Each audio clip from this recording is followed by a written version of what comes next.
Y bueno, tenemos que en el mundo tenemos más de 1.800 millones de personas en el mundo que tienen entre 10 y 24 años de edad. Es casi un tercio de la población mundial. Y de esto se estima que hay como 580 millones de niñas adolescentes en el mundo y 4 de cada 5 viven en países en desarrollo. Más de la mitad de estos jóvenes se encuentra en situación de pobreza, lo que nos da una idea del tamaño y la magnitud de los retos que tenemos. Esto medido como que vive con menos de $2 al día. Y se estima que más de 70 millones de adolescentes no asisten a la escuela a nivel mundial. Ahora, algunas cuestiones sobre la violencia. Se estima que 1 de cada 3 mujeres en el mundo ha sufrido abuso físico, emocional o verbal a lo largo de su vida. Y que más de 600 millones de mujeres viven en países en donde el maltrato doméstico no está penalizado por la ley. Hay 150 millones de niñas y adolescentes que fueron víctimas de sexo forzado u otra forma de violencia sexual. Y se estima que 1 de cada 5 niñas y adolescentes es víctima de violencia durante el embarazo. Como sabemos, el embarazo de la adolescencia generalmente no es el resultado de una decisión libre e informada, porque pues, muchas veces los adolescentes no tienen poder para tomar muchas de las decisiones que están tomando. También es un reflejo de falta de opciones y es un reflejo de la limitación de los derechos de las adolescentes. En UFPA por eso abordamos este aspecto como una situación de derechos humanos, desde un abordaje de derechos humanos, y tratar de centrarse en el efectivo derecho de las adolescentes. Esto incluye, desde luego, dar la atención apoyar la educación integral de sexualidad y la atención a la salud sexual y reproductiva. Nosotros nos basamos en lo que se conoce como el enfoque ecológico del UNFPA, que se basa en no ubicar el problema en las adolescentes, como que ellas son el problema, sino más bien verlo desde una cuestión multifactorial y como un reflejo de que hemos fallado como garantes de derechos en asegurarles el acceso a toda la gama de derechos que deben de tener, como un reflejo de pobreza, desigualdad de género, discriminación, falta de acceso a servicios de salud sexual y reproductiva y educación integral de sexualidad, falta de poder, abandono escolar, violencia, matrimonios infantiles y forzados, a la falta de oportunidades y a la necesidad de poder tener apoyo para plantearse un plan de vida y desde luego un entorno habilitante para poder hacer realidad este plan de vida. Cuatro o 5 consideraciones que me parecen muy importantes en el ejercicio que ustedes están llevando a cabo con el propósito de integrar su programa estatal de población. En primer lugar, quiero señalar que la prevención del embarazo en adolescentes es un tema de derechos humanos y al tratarse de un tema de derechos humanos, por supuesto que tiene que estar integrado en su política de población, pero es un tema que está relacionado particularmente con los derechos sexuales y reproductivos. En segundo lugar, quiero comentar que es un tema en el cual debe participar la sociedad en su conjunto y voy a abundar más en ello y requiere de acciones interinstitucionales e intersectoriales. Así es que es también muy importante que ustedes lo tomen en cuenta en su programa estatal de población. Como ya lo señaló Gaby, la prevención del embarazo en niñas y adolescentes es un tema central para el desarrollo social y económico del país.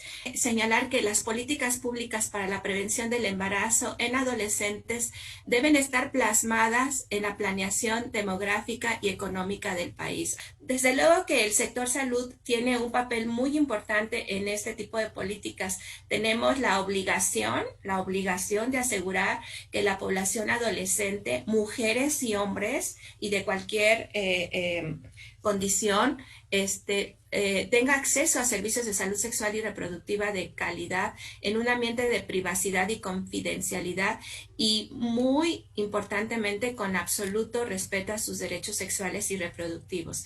En las políticas públicas tenemos que tener mucho cuidado y tenemos que considerar siempre a toda la población y de manera particular a la población adolescente como sujetos de derechos. Aquí tenemos cómo se ha comportado en Veracruz. La tasa específica de fecundidad en Veracruz y vemos que efectivamente, bueno, tiene una ligera tendencia a la baja, sobre todo una baja más pronunciada en los últimos 5 años a raíz de que inició la Estrategia Nacional para la Prevención del Embarazo en Adolescentes. Esa es una buena noticia, pero lamentablemente si continuamos con esa tendencia, esperaríamos hacia el año 2030 una tasa específica de 67.3 nacimientos por cada 1,000 adolescentes de 15 a 19 años en el estado, cuando la meta que se señala en la NAPEA es de 38.62.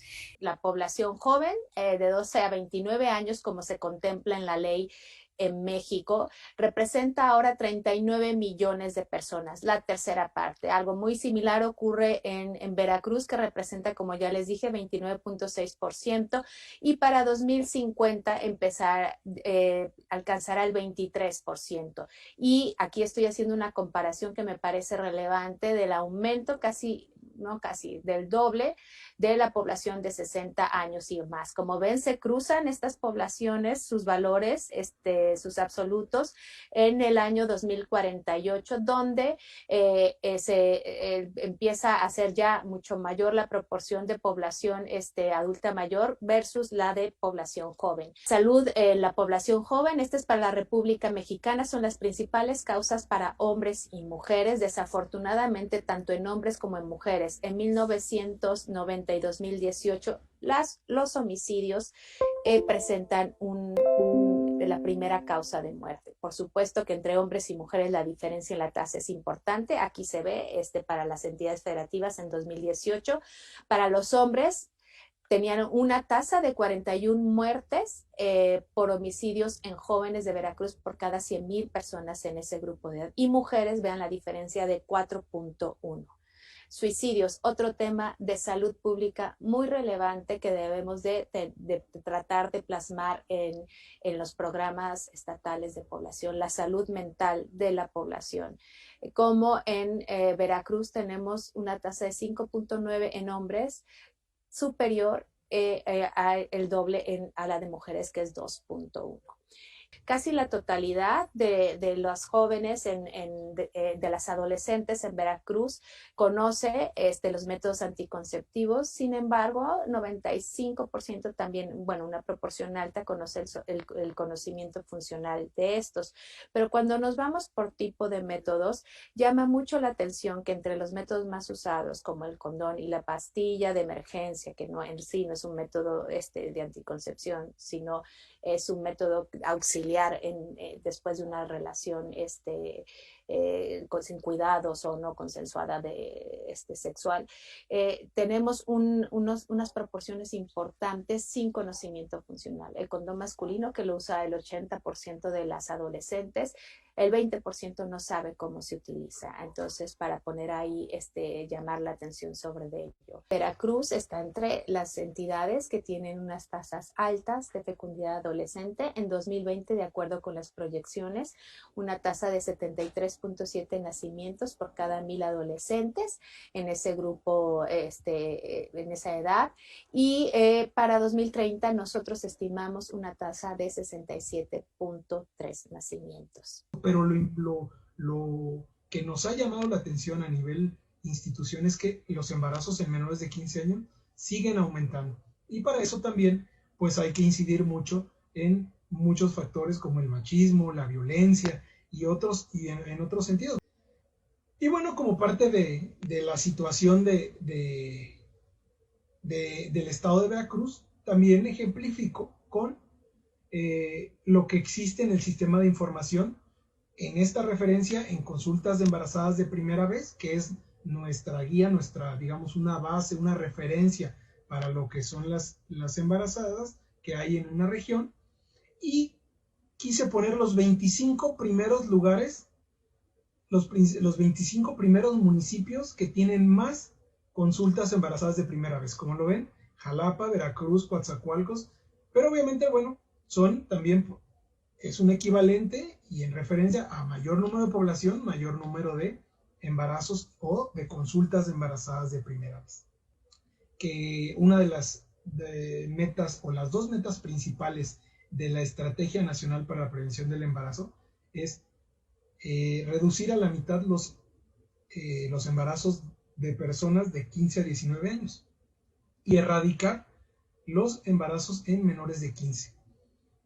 ¿Y qué es la tasa de fecundidad en adolescentes? No es más que la proporción de los nacidos vivos por cada 1000 madres adolescentes, es decir, las madres menores de 20 años que dieron a luz, que tuvieron un parto en algún lugar.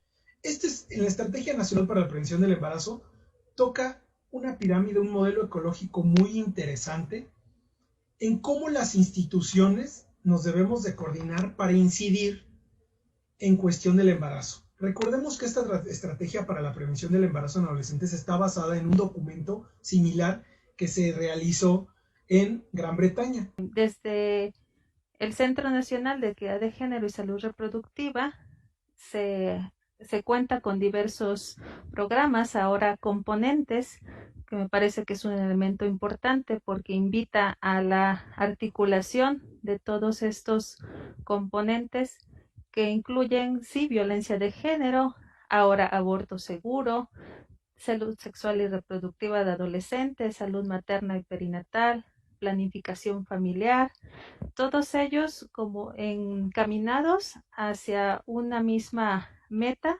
donde podríamos ir sumando ciertas acciones que incidan en las de otras áreas también igual de significativas. Creo que es importante resaltar este proceso como continuo que se aplica en salud y seguramente en muchas otras instituciones, que va desde la promoción, que tiene que ver con informar de manera oportuna a la población, difusión de información certera y precisa de acuerdo a la población a la que vaya dirigida.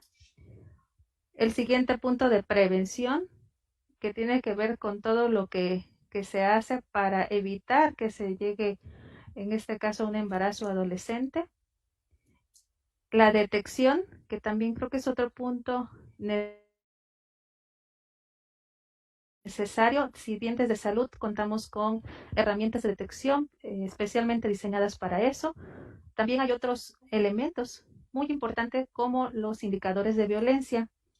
Al respecto, quisiera enfatizar mucho en que estos indicadores de violencia no solamente toca mirarlos en salud, en una consulta médica, por ejemplo, en un seguimiento de una mujer o niña o adolescente embarazada, sino que son indicadores que bien podríamos conocer e ir identificando sobre todo en muchos espacios. Pienso en el espacio educativo, por ejemplo, y precisamente del tema de violencia sexual, quisiera compartirles que seguramente habrán escuchado que el 27 de noviembre del año pasado fue publicado el protocolo para la atención médica a víctimas de violencia sexual en Gaceta Oficial del Gobierno del Estado.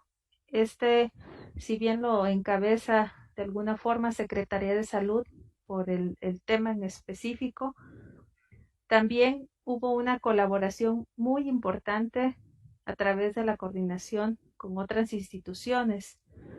En Secretaría de Salud no solamente es el programa de violencia quien participa, se trata de una coordinación entre las diversas direcciones que formamos parte. Está la dirección de atención médica, la dirección jurídica, también se encuentra la unidad de género y la dirección de salud pública, de la que somos parte del programa de violencia. Y todas estas áreas ha habido una importante comunicación y vinculación para hacer posible estas acciones.